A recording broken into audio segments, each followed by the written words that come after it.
It's now time for United Weekly on your flagship station for New Mexico United, ESPN Radio 1017 The Team, streaming around the world on 1017theteam.com and the 1017 The Team app. United Weekly is dedicated to anything and everything United. This is the place to be if you are United. Now, here are the co-founders of The Curse, United's official supporters group, RJ Montaño and David Carl. Welcome into United Weekly. Happy Saturday. I am RJ Montaño. David Carl on assignment again.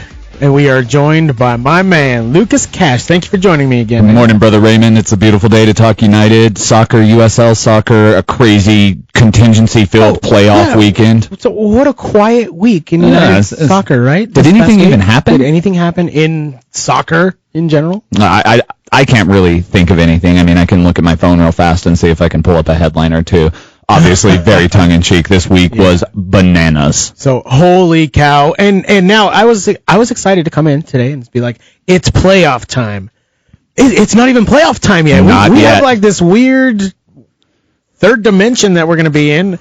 We'll get into that in the second segment, but wow. Yeah. Just 2020. No one would be angry at you for thinking it should have been playoff weekend, because one glance at, New Mexico United social media around Thursday and Friday, it was a celebration of the end of the regular season, right? And then we get news yesterday that this thing may not be done and dusted. There may be a few loose ends to tie up. It may not be in the done with regular season. Yeah, yep. It still looms. It still looms, RJ. Oh, man. How crazy is that? Also, something that got lost in all of my preparation.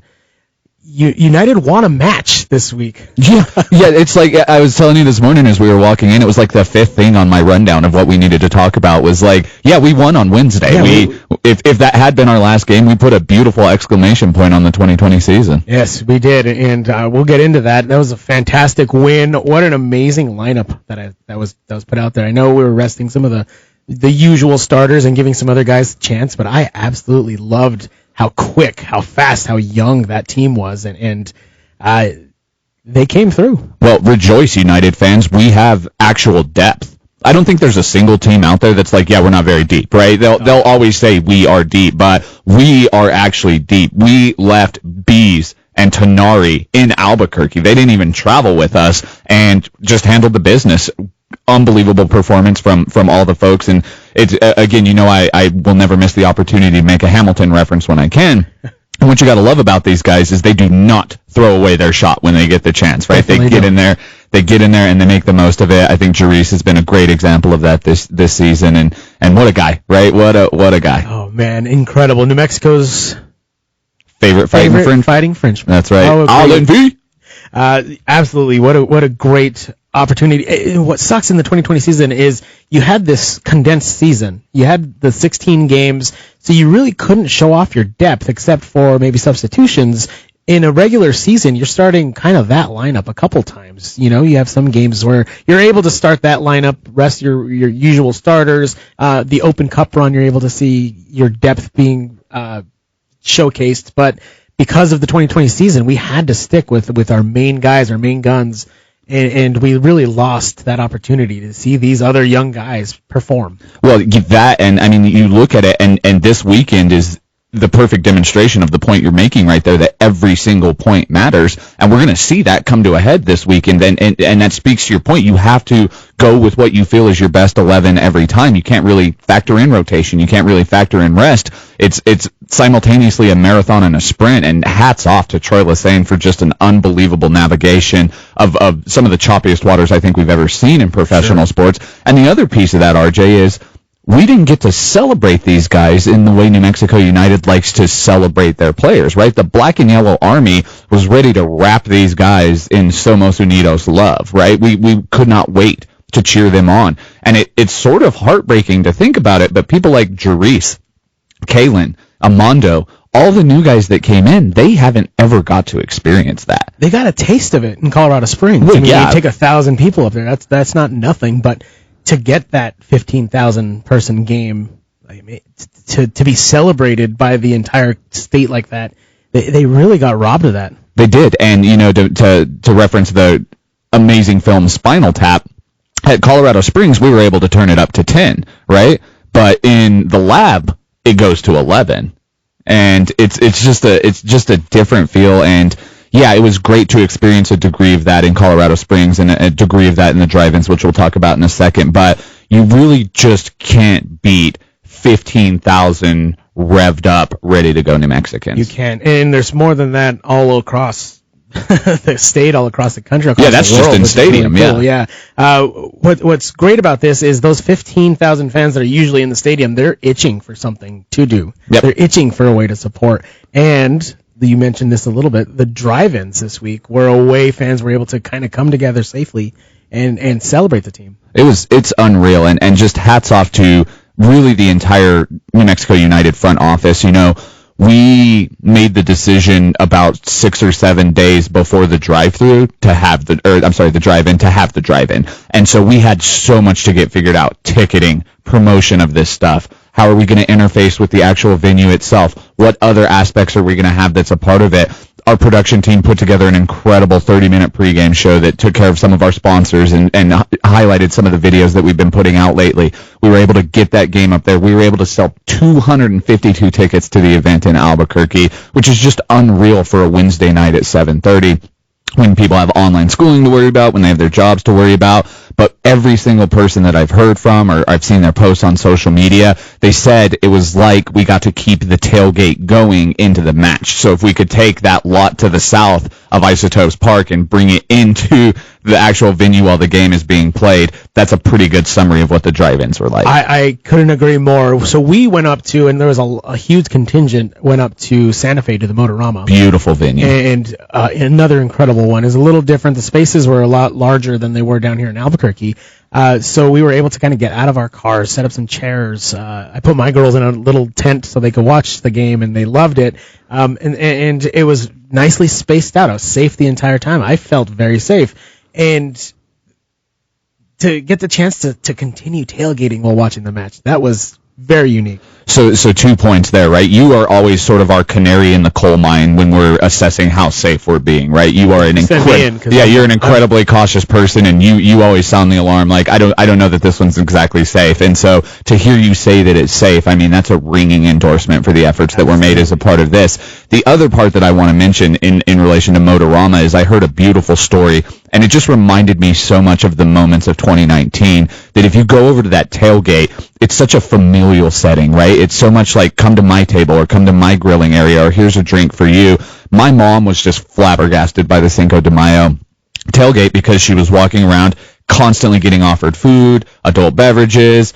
Thanks, guys. You probably gave her a few too many adult beverages, but that's neither here nor there. But there's always these moments to be bigger than soccer and a bigger event. And this is a small thing, but it really touched my heart that apparently the kids were around kicking the ball around on the field out there because there was a tremendous amount of space. And obviously it's getting darker by the minute, and so they're starting to lose visibility. Apparently one of the people that works over at Motorama, right? This is not a United employee, but this guy is full of the spirit of Somos Unidos, goes over there and parks a couple of golf carts and turns the headlights on so that the kids can keep playing. That is right? awesome. I mean, that's the sort of stuff that has just made this team special and an honor to work for, to be sort of the catalyst for moments like those, right? And I just notice at these events, and I see in the pictures, right, that not only does the anxiety and the loneliness dissipate a little bit as a part of it, but I think just general niceness, kindness, goodwill increases when we have these events. For sure. You were able to see that out at Motorama, at least, where we were at. People were walking around, again, at a safe distance, just to say hi, just to be like, hey, wow, we've missed this. A lot of strangers, new people I've never met, and with the curse, you meet everyone. Right. But there's a lot of people who are just like, this is so cool, and this is amazing. And even Motorama was like, this is the first time anyone has grilled during one of our showings. Like, this is so cool that you guys are out here grilling. You have smoke bombs. You have flags everywhere. Everyone's honking their horns when that goal went in. Oh my gosh, I bet it was cacophony. Horns are going off. People are screaming smoke bombs. Like, it was incredible. And you could see that the people from the Motorama were just like, hey, this is pretty awesome. I loved their social media post afterwards where it said, well, ... that was amazing. Like, and they, like, again, that's that's what this team has always done, right? We want to give on-ramps to those experiences and to those moments as often as we can. And a cool story from the Albuquerque venue is we have a couple of new employees in the front office. Sam Craner, if you're listening, I doubt you are, but I love you, man. You saved me so much on Wednesday. He's our new box office manager. We have Dustin McCorkle, who's really come in and taken the lead with our sales team. And this was really the first time that they kind of got to walk around. We were all busy at Colorado Springs, so they didn't really get to experience that sort of tailgate setting. Dustin and Sam told me, like, we were so ridiculously full by the end of the night because we couldn't walk around without someone saying, come on over here and grab a taco, or come on over here and grab a burger. Like, that's what this family does. We proactively and aggressively bring in new members to the family, and it's incredible to me. It could not be more of a welcoming opening setting for, come on guys, like this team is for everyone. And Peter reminded us all this week that the Shield is open for a reason, right? The Shield is open for anyone who wants to frankly walk out, or more importantly for those that want to walk in. We're never going to close that Shield. And it's so great to hear stuff like that. Just hearing the background of even the Shield of how inclusivity is ingrained in who we are, who the team is, who the curse is. It's so great to just hear that and see it reinforced and see not only the team. You guys did a hell of a job putting everything together, making sure everything was safe, putting the event in less than a week too. You guys did so much work. And then seeing the people of New Mexico, the New Mexicans show up and support not only the club, but each other. Just like, hey, this is a community. We are all together. This is a place where we can be together. That would have been the heart of tragedy if we had done all this work in a week and sold like 11 tickets, right? That would have broken my heart. But again, to speak to what you just said, we now have a confidence. I don't think it's an arrogance, but it's a confidence that we can rely on, that you guys have our back, right? Like whatever we choose to endeavor, whether that's playing games, home games at other teams' venues, or setting up these very 2020-esque events, like whatever it is that we're going to try and do, 99.9% of this fan base is going to support in whatever fashion they can. Let's not forget about the Electric Playhouse model, right, where we do the dinner and the match, and they're in their safe little 6-person pods.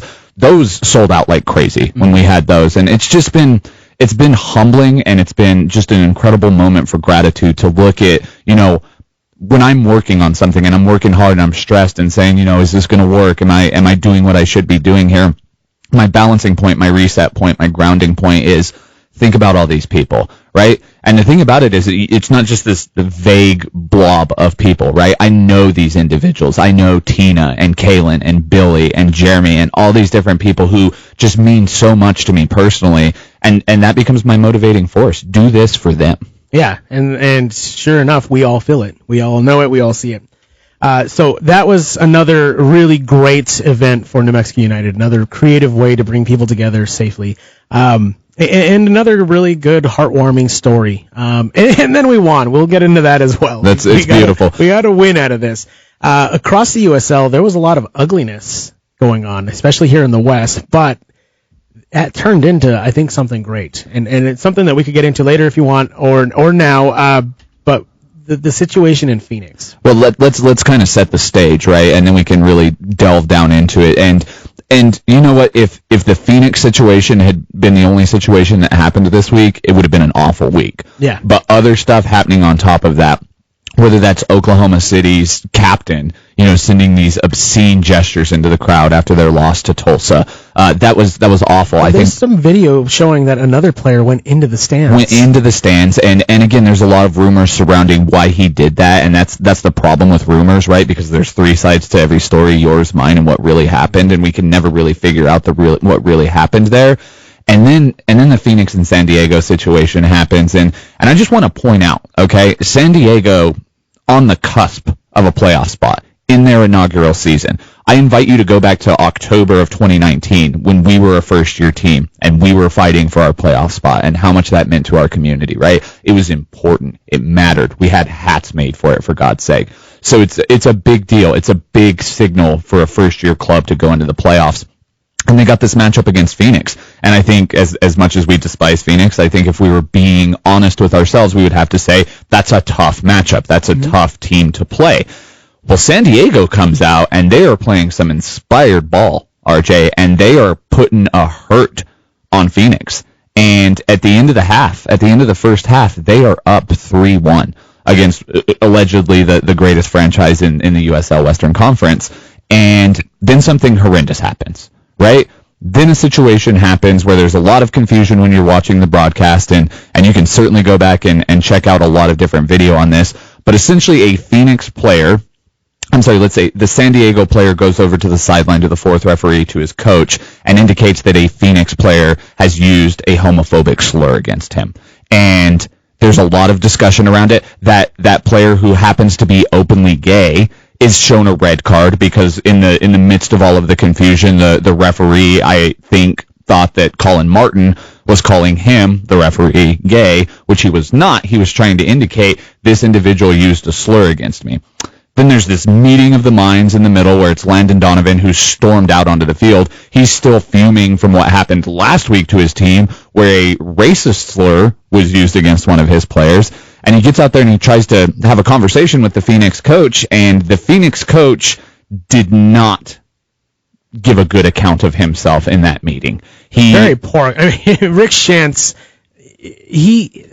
man, it's frustrating because he represents not only the franchise of Phoenix, but the USL. Yep. And the video that comes out of him and what he says, even in the moment, like I'm not fully understanding what's going on and stuff like that. His stance that he took in that moment really poorly reflect on all of soccer. Well, and the comments have been, devastating for him in the sense that someone brought up the point, you really see someone's true character in moments of stress and tension. That's when you get to see the true person, when they're not able to kind of prepare and set up the barriers.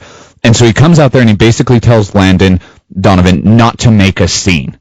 And Landon, that takes him to another level because he's absolutely going to make a scene. His team is hurting. They have dealt with more crap than anyone should have to deal with in an entire season, and they dealt with it in 2 weeks. And he essentially says to Rick Shantz, we've got to get this out of our game, man. We've got to get this out of our game. And Rick Shantz says to him, to Landon Donovan, by the way, U.S. men's national team legend, how long have you been in the game? They're just competing. Basically implying that homophobia is a part of soccer. And New Mexico United, the curse, and about anyone with 2 cents of intellect knows that is not a part of our game. It will never be a part of our game, and you can't just say that's the way it's always been. If that's the way it is, then we're going to change it. And hats off to Landon Donovan for making that scene because it needed to be made. So basically they come to an agreement that they're going to go back to the locker rooms. And San Diego has a discussion that they're willing to finish the game if Junior Flemings is subbed out and Rick Shantz leaves, right? Which to me is very, very reasonable. It's a reasonable request, right? They didn't ask for a pound of flesh. They just said, get him off. Mm-hmm. And Phoenix refused, and San Diego did the thing that has now been featured on Good Morning America and Ryan Seacrest, and now this news. They left the field. And I think the entire population in this country that values equality and values action stood up and applauded that action. Absolutely. And here from New Mexico United, the Twitter accounts, social media accounts from you guys, from the Curse, fully support. Just like, hey, what you did, you stood up. You chose the right thing instead of a win, instead of taking the 3 points and trying to get in the playoffs. San Diego Loyal lost 6 points because of racial and homophobic slurs that were thrown their way. That's right.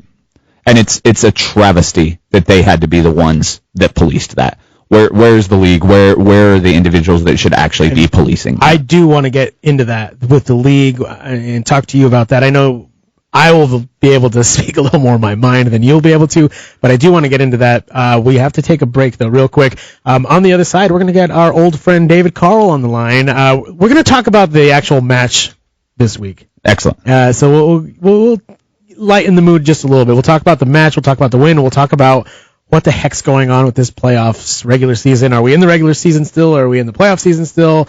What scenarios have to happen? It's like being back in the burrito vortex, RJ. You don't know where you are. You don't know. Yes. You're just floating around somewhere in Meow Wolf. All right, we're going to take a quick break. Lucas Cash joining me. I'm RJ Montaño. You're listening to United Weekly here on ESPN Radio 117 The Team. Can you save my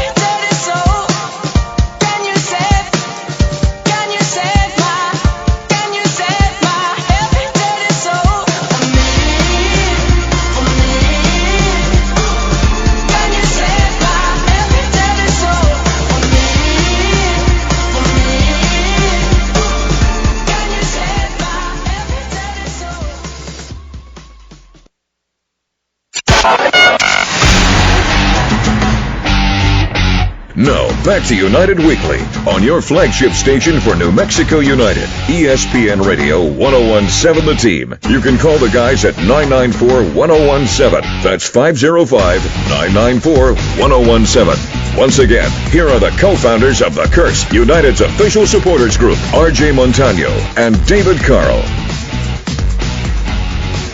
I am RJ Montaño. I'm sitting across from Lucas Cash. David Carl is on assignment, but we have him on the phone, Lucas. Yes, he's gonna give us the report. David, what's going on, my man? Hey, guys. How's it going? Going good. It's going great, man. We are in the playoffs, question mark? I mean, I guess we're in the playoffs no matter what, but... Where we're at in the playoffs, no one knows. Yeah.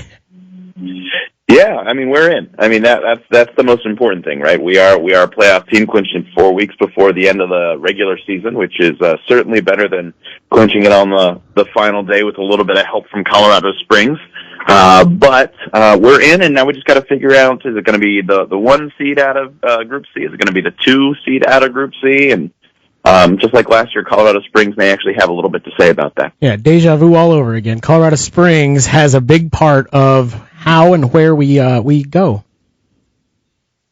Well, yeah. So there's a whole bunch of scenarios, and I guess we can get right into it on how this all works out. New Mexico United obviously needs some help to get that number 1 seed in Group C, and I guess the way the dominoes may fall, what we need to do, first and foremost, is we need to play Rio Grande Valley. That match was originally scheduled for the 23rd, and was postponed due to a person or persons in the covered persons umbrella for RGV testing positive for COVID-19. Now, for a while there, it seemed like there's a pretty good chance we weren't going to play that match, which was disappointing. But now it seems like there's a chance that we could play that match. And all right, let's get down to the nitty-gritty. This is how it works. If El Paso tomorrow night, Sunday night, loses or draws their match against Real Monarchs, then New Mexico United does have the opportunity to play their match if a couple other things happen, too. So we need El Paso to drop points tomorrow. We also need Tulsa to win or Austin to lose in their matches. And Tulsa plays on Sunday, Austin plays on Saturday. So if El Paso drops points and either Tulsa wins or Austin loses, New Mexico United will play against RGV, potentially on Tuesday, potentially at a neutral site. If New Mexico United wins that match, they will be the winners of Group C. Either if it doesn't matter if El Paso has won or drawn at that point. So if El Paso has drawn, we'd be even on points, and New Mexico United would win the tiebreaker, which is total wins. We would be up 9-8. If El Paso loses, we would just win on total points because we would have 1 point more than El Paso. Is that pretty clear, guys? Clear as mud? Clear as mud. How about that? So a lot of people. So this really depends on if El Paso wins or loses or draws tomorrow. It all depends. Yeah, El Paso drives the bus right now. It does. They do. They drive the choo-choo. We are. It makes this weekend's viewing a lot more fun, I think, than it otherwise would have been for the typical New Mexico United fan. You know how you went from 0 to 3 matches that now matter for New Mexico United. 1 of them today, 2 of them tomorrow. Absolutely, yeah. With El Paso, I think it's what is it? 6. They haven't lost in 6. They were undefeated in 10 straight. Undefeated in 10 straight. Yeah, that's what it is. So they've been in really, really good form. We had the better of the Monarch side all season, and so that's a tall order, right? In and of itself, right there. The other tall order here, David, is let's not forget what Colorado Springs' superpower is. They haven't really been in the playoff picture in a little while, but they do have a superpower, and that is the superpower of spoilage. You mentioned last year they helped us out tremendously in our bid to get into the playoffs in our inaugural season. Down to 10 men, they went ahead and pulled out a gritty draw against San Antonio, which paved the way for us. So they're an incredible spoiler of different things. They messed up our home match in Colorado Springs by beating us for the first time ever in history. And so I was taking notes this morning. Tulsa is on a bit of a tear themselves, right? They've only lost once at home this entire year. They're undefeated through their last 5, and that could not matter less because they're playing Colorado Springs. That's going to be a fun one to watch tonight. No, David? It's going to be a lot of fun. And, you talk about Tulsa, and they're such an interesting team right now. We have talked about, obviously different scenarios in which New Mexico United plays different teams in the postseason. It could be San Antonio, it could be Tulsa, it could be Austin. And for a while there, you're thinking, okay, in the first round, maybe we'd like to avoid San Antonio. They were undefeated for a very long time. They were the last undefeated team left in the USL Championship. And you're thinking, okay, maybe we'd rather play Tulsa or Austin in the first round. I'm going to be honest, guys. I don't know if I'd rather face Tulsa or San Antonio. Tulsa is getting hot at the right time. San Antonio is in a little bit of a dip right now. I don't know which team is better. It's not going to be an easy matchup, regardless of who New Mexico United plays. Peter brought that point up with us yesterday in the front office, right? To get out of this side of the playoff bracket, we're going to play 2 tough matches, and it really doesn't honestly matter who those matchups are against, but there are things we can do to give our side a psychological advantage, which is why I think it's important to the fan base that we play that RGV game, and so tomorrow at 2 p.m. I think we'll all have our eyes glued on that Monarchs and El Paso match, and then depending on what happens with the Tulsa match tonight and that match, the San Antonio match that's at 4 tomorrow may take on some more importance, but regardless, I think that this team has probably inadvertently prepared most for whatever a playoff scenario has been. And Dave, just speak to what doing an entire regular season on the road does in terms of toughening you up mentally. No doubt. And you mentioned, the fans really want to see the opportunity for, New Mexico United to win the group. And I agree with you on that. But the guys also want to as well. And I think that's an important point. They set goals. They talked about in the weekly press conference this week on Wednesday. They set goals, for the regular season. One of those was to make the playoffs. They've achieved that. Another one was to win Group C. And if they have the opportunity to do it, they want to do it. It's, they very well could have probably said, let's not play this match against RGV. Let's just go into the postseason, rest up for 10 days between our last regular season match and the first postseason match, and be ready to go against San Antonio. They could have done that. But these guys are not underachievers. These guys want to get out there, they want to win, and they want to bring a title back to New Mexico, and there's a lot to say about that. Yeah. And El Paso gave us some pretty good bulletin board material yesterday. I think anyone who was paying attention to their social media channels noticed that they went ahead and started a little pre-sale for their playoff tickets, and I don't think that's going to sit very nicely with either Peter Trevisani or the guys down at Mesa del Sol. It didn't sit well with me. I mean, to be honest, I saw that, and the first thing I said in the group chat you and I are in, Lucas, was, "Oh man, I can't wait to make them regret that decision." I hope they sell that thing out, and then the match is not played in El Paso. That would be glorious. Well, I was talking with Lucas a little earlier, and I think you three are probably paying more attention to their social media than their actual fans. That's not very nice. Yeah, they're going to have to refund 8 tickets, guys. Okay, that's enough talking about some El Paso. Okay, well, actually, one more thing on El Paso. Here's something. So they lead Group C right now with 29 points. Right. 6 of those points have been on the road. So they are terrible on the road. So this is a really good opportunity for them to draw or lose. Right, and that's a tough trip. Dave knows that it's quite a jaunt up to Sandy, Utah, where Zions Bank Stadium is, and so it's not an easy leg. And I think a big motivation for us putting out this information on the RGV matches, we didn't want them to just get to send up, a team of reserves and rest all their big guys. You should have done that before putting out this, and then and then they're up there and they're in so much trouble. But no, we want them to have to play their best 11. That costs them a couple days of valuable rest, and we know how much that matters here at the tail end of the season. So what do you have your eyes on technically in that match tomorrow, Dave? Like, we know what we've seen out of Monarchs, we know what we've seen out of El Paso. What does Salt Lake need to do to help us out? I think the tail of the tape here is filling in the gaps for both of these sides. Omar Salgado not going to be there for El Paso in all likelihood, and Noah Powder not going to be there for Real Monarchs. He was called up to RSL, so he is not available.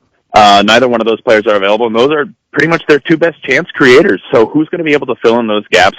Who's going to be able to create chances without their chance creator? Who's going to be the team that can get the one goal really that's going to take to win this match? I see this being a low-scoring match, a 1-0, maybe a 2-1. I would take a 1-1 draw. I'd take a 0-0 draw. Obviously, any New Mexico United fan at this point would take a draw. And that's an important thing for New Mexico United fans to be aware of as you're watching this match. A draw for us is just as good as a win. It does not make any, as a loss for El Paso rather, it does not make any difference at this point in the standings. Because if everything else gets taken care of, we win on the tiebreaker. So a draw and a loss are the exact same thing for New Mexico United in this match. Absolutely. All right, can you spoil for us? Can you play Peter Trevisani and tell us where that neutral site match will be? I wish I could, because I wish I knew the answer to that question. We'll have to I don't call even Peter. think That's what we're going to have to do, I guess. Well, I don't think Peter knows the answer either. That's the thing. You believe me, if Peter knew the answer, I think the whole world would at this point, right? That's how that works. You guys keep stuff from him, so we don't be able to find out. I kind of am guessing.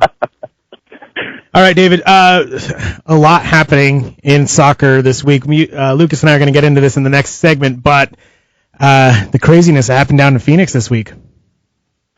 Yeah, really saddening, disheartening, frustrating, makes you angry. You know, anybody, I think, Lucas, you hit the nail on the head in the first segment, was anybody who cares about justice and rightness in the world would be angry about this entire situation. And here's hoping that the league and maybe Phoenix Rising as an organization do the right thing, you know, do their proper investigating and get some serious penalties in there, because Landon Donovan's right. Homophobia has no place in our sport. Racism has no place in our sport. And doing nothing about it is enabling it. Absolutely. And seeing, so it's really disheartening, but it's also heartening to see how the community around not only the USL, but soccer in general has come around and embraced San Diego Loyal for their stand, embraced Landon Donovan for taking that stand. I've always thought of Landon as kind of a boring guy. And now I am so much a fan because of how he's handled this, his passion, his aggressiveness towards standing up for the right thing. I'm a huge Landon fan now. My other team is Landon. Well, let me take it one step further. I agree with everything you just said, but I think even more importantly is the soccer community embracing Colin Martin. I mean, that's the most important thing. You know, he's the one who's been subject to this verbal abuse. He's the one who has been discriminated against here. And you know, you've seen supporters groups from around the league, clubs from around the league, fans from around the league just come out and say, hey, we're with you. We have your back.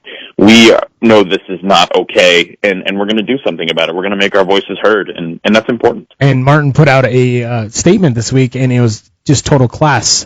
He didn't want complain about how things were handled or having to lose a point or how the league's handling stuff. He kind of came out and said, hey, the support is great. Here's what happened, and I'm glad that we are taking a stand because this is the right thing to do. And it's like you said, people from around the country, around the world, are embracing Colin Martin, San Diego Loyal, just for doing the right thing. And it's really great to see that part. It sucks that how it had to happen, but it's good to see that there are a lot of really great people in the world still. Absolutely. And speaking of really great people, this is a good transition point. So, David, we sort of made it social media official this week that you are now with New Mexico United, fully and officially, and you have actually handed off the reins of leadership of the Curse, to the handsome gentleman sitting across from me over here. But before making that handoff, you had been working on a really, really cool thing, with a special group known as the Plastics. Tell us a little bit about how that came together and what it means moving forward.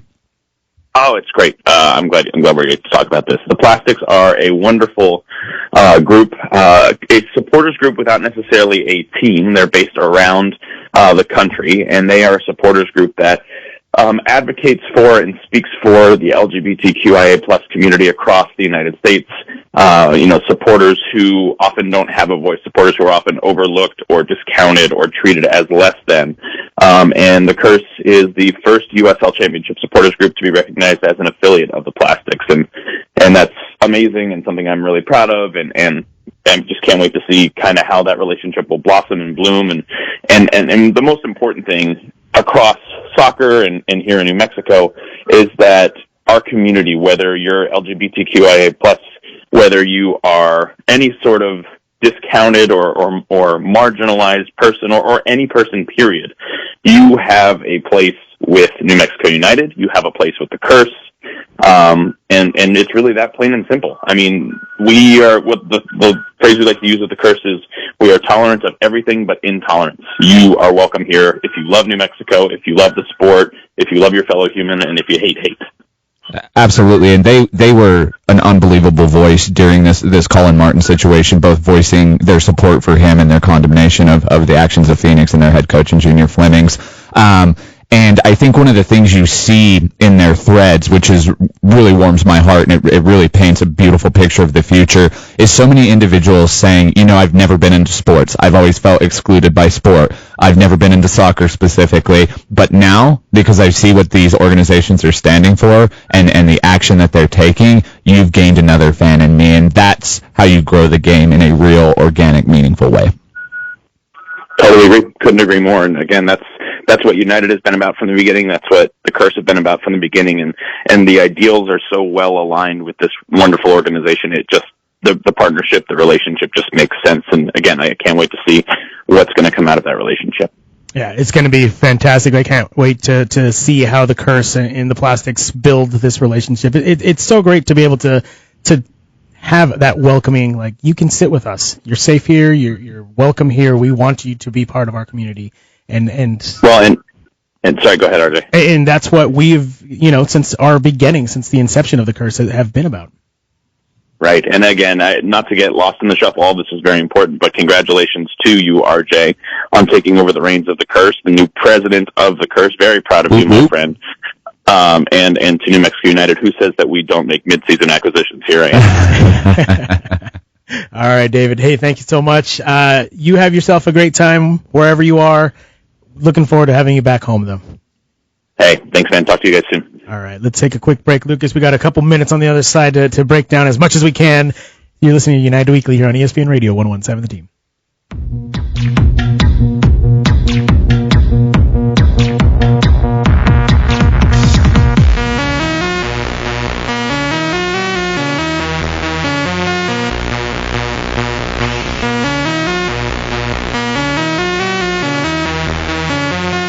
Hey, it's New Mexico United defender Kalen Ryden, and you're listening to United Weekly on ESPN Radio 101.7 The Team.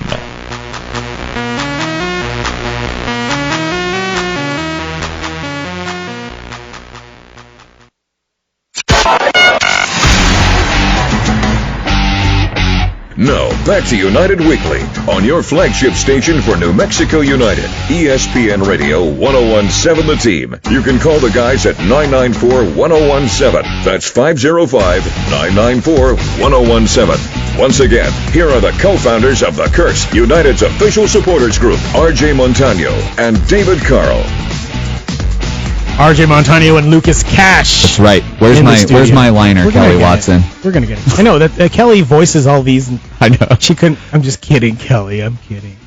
Kelly is the best producer in all of radio. I don't know how many times I've said it and how many times I can't say it, but it's true. Kelly, you are the absolute best. Yep. True bad A through and through. All the way. Yep. And probably one of the best tennis players in town. Probably. Tennis. Probably. Yeah.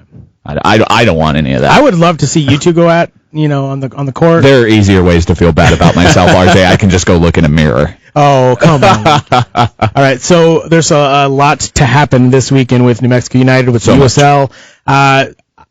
I've become a huge Tulsa and Salt Lake fan over the past 12 hours. Well, I'm going to be fully honest here. I've always been a big Tulsa fan. If my guy Mickey Kennedy happens to stumble across the stream on the app or something here, man, I love you. You do such a great job. You bring so much joy on your social media channels. I know that David and you have cultivated an amazing relationship with their supporters group. Bunch of cool people up there.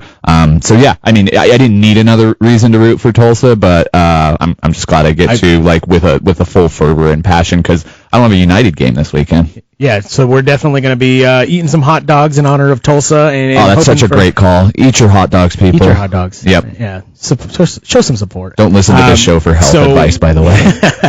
we want Tulsa to win, so they don't need that RGV match. That's right. To be played, and we want Salt Lake to at least draw. That's right. So we can have a chance. Let's go Monarchs. Let's go Monarchs. And the thing about it is, and this is not just me being a homer, I mean, I'm sure that's always a part of it, Monarchs has had some really, really good-looking moments this season. They have had moments where they look excellent, and that just has been proven week in and week out in this league. Like, you never know what's going to happen in a given match, what side you're going up against, what sort of outside factors went into their mentality and how they're going to approach the game. But I hope everything aligned for the Monarchs this week. I hope they all ate their favorite breakfasts. I hope they all get to do their game day routine tomorrow in a perfect fashion. I hope they love playing at 2:00 p.m. I hope all of the things come together for a perfect storm. And again, because I'm not someone to just stop, David had a very reasonable and measured prediction for how he thinks that match is going to go. I personally would just love just an absolute evisceration of El Paso. I would like the Monarchs to beat them 5-0. Yeah, I mean, I've been saying that, every time El Paso plays somebody, I hope they win 5-0. Yeah. And then I hope whoever plays Phoenix wins 10-0. That's those right. Guys are garbage. Yeah. And then they keep proving that they're garbage, and then now they double down on being garbage. So I don't know what. They're just revealing a dark core. Honestly, I don't want to judge anyone. I don't know anyone over there. The few people I've met in their front office are good individuals, and I certainly have nothing bad to say about them. But there's something wrong at the genetic level with that organization. If those are the type of individuals they're employing, if those are the type of actions they're taking, I can only judge based off of the results. And as much as I hate to admit this, I've on social media I've seen a lot of their own fans calling them out on That's right. So that is another hopeful thing is even that the Banditos, I definitely don't like them. They've called out. They've put so much work into being inclusive, and to see this is disheartening for them. And they've called out the club, and they've called out this club that they blindly follow because they give them dollar beers. Yeah, and they don't often transcend the sport, right? Probably Phoenix fans are amongst the most tribalistic, right? They love that us versus them mentality, and they love to cultivate that. But it was heartening to see that, in their opinions, this transcends that, and that just shows you what a big deal it is. Yeah, definitely. All right, so we won this past week. Hey, to be able to get ourselves this week to be able to get ourselves in this position to possibly have that extra match. Coach Prince, 1-1-1 on the season. There you go, in the Coach. career. There you go. There he goes. What a way to get it. That lineup he threw out there, you could tell that you're preparing for the postseason, getting some of the guys who haven't had as much experience this season in, and they looked rusty. But they looked exciting. They looked fast. They looked fun. Really wish we could have had a chance to see these guys, earn a spot maybe in that starting lineup during a real season. But what were your thoughts on the game, the match, the lineup? A couple people, text me throughout these matches and just tell me sort of what they're seeing on there. And this can be, soccer purists, non-soccer folks. They said there was like a real freshness and vibrance about this lineup, which I agree with. Like and that's not to say that the other lineups are flat or stale or anything like that. It's just we've kind of gotten used to those formations, those passing combinations, those positions. And this one was different in a lot of different ways. There was a lot of fluidity amongst the top six, and Suggs subbed in that second half of that game, and I pretty much think what Coach Prince told him was, I just want you bombing down that left side every single time we get that ball. I didn't know if he was playing forward or not. Where he was. He was positionless, right? He was in this weird, almost non-numerical number of a position, and he was just unreal. And you could tell he was just giving the Monarchs defenders fits, because they're like, who are we supposed to play here? And they couldn't sustain enough possession to really punish Suggsy for going on those runs. Every once in a while, we'll play a team that can sustain that position, and we're in a pretty awkward position from that counterattack. Monarchs couldn't get anything going on that front, and those bombing runs were actually what led to the goal. Hats off to Kalen. I don't know that he got enough credit for his role in the goal, but he just put a ball on a dime to Suggs. It could not have been better. And then Suggs is just one of the toughest people on the face of the earth, right? Captain America. He knew he was going to take a shot from that goalkeeper. He knew if he was going to get to that ball, he was going to have to put his body on the line, and God bless him, he did. Got a toe on it, and work's still not done at this point, right? Jerice is sort of bookended by two Monarchs defenders. Our favorite fighting Frenchman gets up and gets his head on that ball and puts it away. And like you said, 400 crazy people at drive-ins in Albuquerque and Santa Fe just lost their minds. It was absolute madness. We're running out of show here real quick, but what do you think happens? Do you think we're going to have to play that RGV game? Yeah, we get to play that RGV game, RJ. Like, again, the stars just aligned for us in the last week, and I'm going to hold on to that until it's not true anymore. All right. We're just hoping that happens. If it does, my prediction right now, we're beating Ron Patel FC 5-0. Oh, we're gonna give the Toros all they want and then some. All right, Lucas. It's end of the show. So as always, Somos Unidos. We are united, my man.